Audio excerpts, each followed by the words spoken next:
இந்த ஈவே ராமசாமியோட பேரன்கள் குறிப்பா திகா ராசா என்ன சொல்லியிருக்காப்ல அப்படிங்கிறத பாருங்க. அதே மாதிரி இங்க முஸ்லீம் அழியணும்னு சொல்றீங்க, முஸ்லீம் ஒளின்னு சொல்றீங்க, அவங்க கெட்டவங்கன்னு சொல்றீங்க. அந்த ரெண்டு வரி எடுக்கல என்ன பிரச்சனை?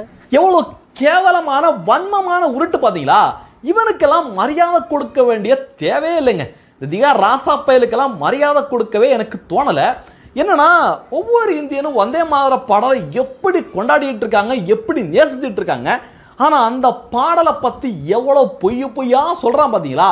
இவனுக்கெல்லாம் மரியாதை கொடுத்தா நம்ம நாக்க பெனாயில் ஊற்றி கழுவுனா கூட நாக்கு சுத்தம் ஆகாதுங்க.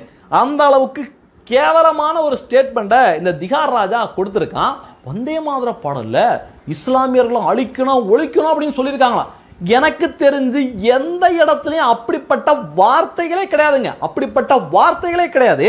அப்படி இருந்தும் இந்த திகார் ராசாவே போன்ற கழுசடைகள் ஏன் தான் இப்படி பொய்யா சொல்லி உருட்டுறாங்க அப்படின்னு எனக்கு தெரியலைங்க. இப்படி சீனா கம்யூனிஸ்ட் பயிலுவ, அப்புறம் பார்த்தீங்கன்னா ஈவே ராமசாமியோட அடிவரடிகள், இவனுங்களெல்லாம் உள்ள தூக்கி போட்டு மிதிச்சு ஜெயிலில் போட்டு கம்பி எண்ணெய் வச்சாலே போதும், நாட்டில் பல பிரச்சனைக்கு தீர்வு ஏற்படும்.